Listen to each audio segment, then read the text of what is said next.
Okay, so you want to learn how to play drums on the keyboard. Let's do it. All right, so if you're playing on one of our Yamaha Mo X8s or MX88s or something similar, our kind of go-to kit is the Power Standard Kit 2, which a lot of people prefer. Some drums or some keyboards might have better ones, worse ones, you know, kind of up to you to determine. But if we're using one of our Yamahas, let's go Power Standard Kit 2. And for the tutorial, we will use that. Let's just go through some of the, 99% of the drums you will use on here. So look at where we are. Not on our lowest C. We're one C above that. We have our bass drum. Okay, start there and go up. This one down here is actually another bass. It's kind of a heavier hitting one. You don't need to use that. You can if you really want to add a little oomph to it though. But bass, we have snares here. It's kind of a tighter snare, a little bit looser snare. Okay. In between here, we have like a little rim shot and a clap. Okay. Going up here from this F to this D, we have toms for little drum fills. However you like. These three right here are our hi-hats. We have an open hi-hat, a closed hi-hat, and a kind of in-between hi-hat. I don't really ever use this key, but you're welcome to. Moving up, we have a crash cymbal on the C sharp here. We have a little ride here. Going up to this F and this B here. These are all kinds of little cymbal taps. Feel free to use each one of those at your discretion. This is kind of like a splash. I don't really use that very much. Up here, these are also going to be used as needed. Tambourine, hi-hat, and you don't really have to use that. I think it's fun, though, and I like to use it. So that's really your main keys that you're going to need to use for this. So it's really starting with this bass, all the way up here to these cymbals, and the fun stuff up here. So these 2 octaves are where you're mostly going to live. If we go all the way up here, some other fun ones that you might want to know about. The second C, not the highest, down one, is bells, little wind chime. This is a fun thing to add to ballads or just to be funny. And, there's a lot of other fun notes on here to mess around with and use as you get more comfortable. But honestly, as long as you stick to these 2 octaves, you're in pretty good shape. All right, let's get rolling here. All right, here's a pretty basic 4 on the floor dance groove. This is going to work for a lot of dance songs that we do. It's just going to be all 4 bass, 1, 2, 3, 4, with a closed hi-hat and the snare coming in between. So. This hit that ice cold, Michelle fight for that white gold. This one for them hood girls, them good girls, straight masterpiece. Easy. Here's a modification of that with a little less bass. This is for more like fun sing-along type songs that are still going to get the people dancing, but isn't as crazy with that 4 on the floor. So like... I remember when rock was young. Me and Susie had so much fun. Holding hands. Do with that as you will. Now we have our disco beat. This is going to work for a lot of older, obviously, disco songs, but it also kind of works for newer stuff, especially for like a modified dance groove through a chorus. It's going to be bass, snare, but in the right hand you have an open hi-hat, but you're going to close it. So listen to this. When I hit that G sharp there, it closes the hi-hat. So we have...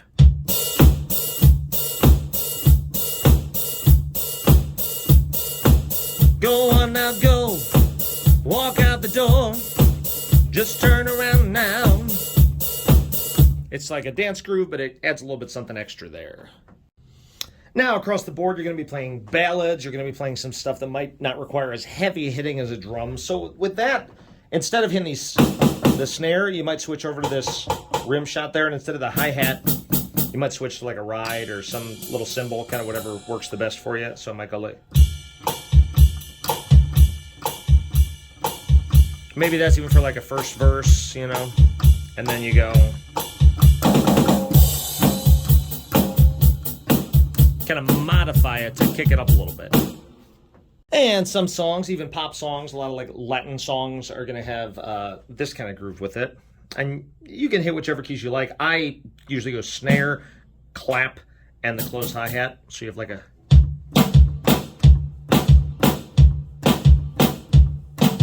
Despacito. Or even like, the club isn't the best place to find a lover, so the bar is where I go. Keep it real simple. If you want to get crazy, you can go.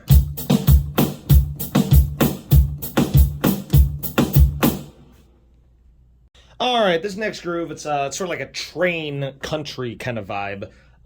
Works for a lot of older country songs, like some Johnny Cash. Really, for this, you can really just use bass, and I use both of these snares. So we have like, just like a 1 2 1 2. You can add a little. I hear the train a coming, it's rolling around the bend. Or well, devil went down to Georgia, he was looking for a soul to steal. He was in a bind, he was way behind. Doesn't take much. Here's just another rock groove for you.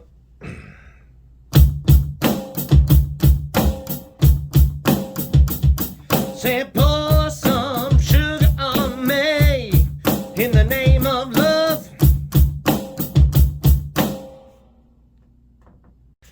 You know, some pretty basic shuffle grooves that you're going to have to play. This works well for anything that has that sort of feel, like come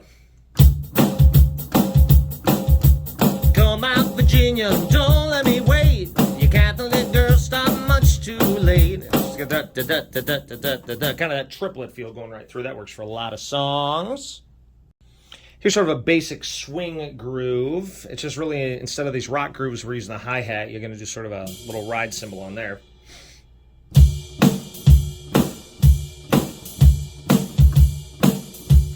If you want to lighten it up, you can switch to this one. Fly me to the moon. Let me, you know. You won't use that often, but you got it in your back pocket at least. Some older rock and roll songs have this sort of surfer kind of vibe.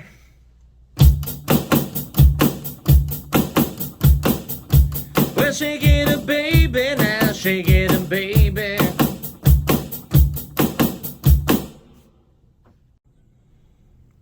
Of course, there are some songs that are going to have their own groove that isn't necessarily used that often, but you'll just get used to doing those.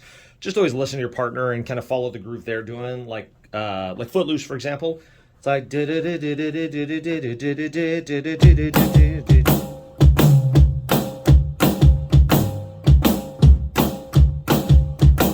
something like that, or Don't Stop Believing. Street lights, people.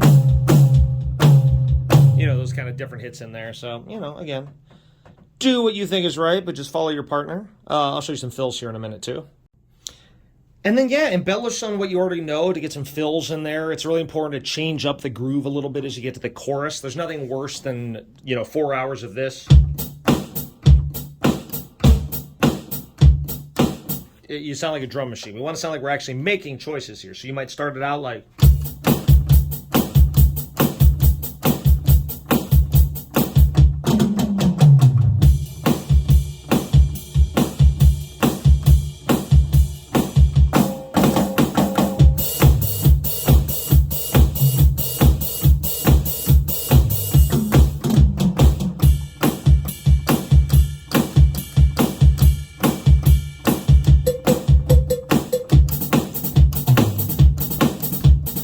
modify it as you get to a chorus. Make it interesting. Drummers do fills. They change the groove a little bit as the chorus. They might throw a splash. Definitely get some cymbals in there. Like you have...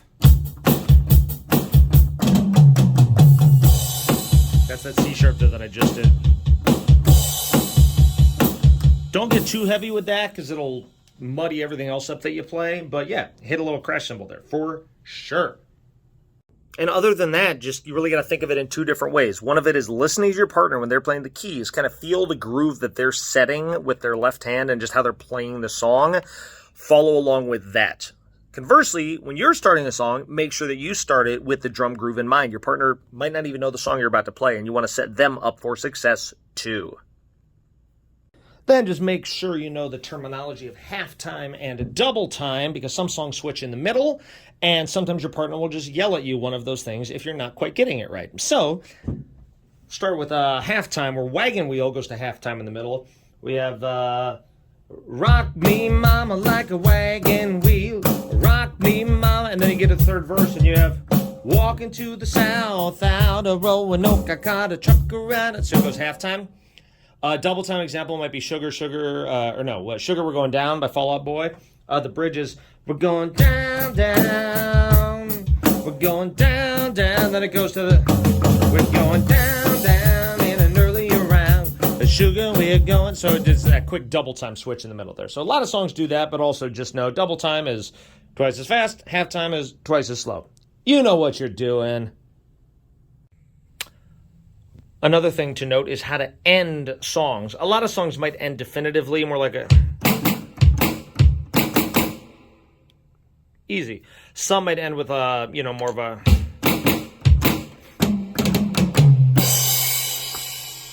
hit at the end. Some might have a little bit more of an extended ring at the end, in which case I like to use the C sharp and the A to do like a, and I'll even hold the sustain pedal. I don't know if that actually does anything, but then just let it ring off. So you can kind of milk that as long as you need. If your partner is, really getting into that last note and milking it, then you just milk it along with them. And lastly, at the end of the day, how you drum is such a small part of what you actually do. You want to get into it. You want to put your whole body into it. You want to look like you're engaging with your partner. What looks more interesting? Or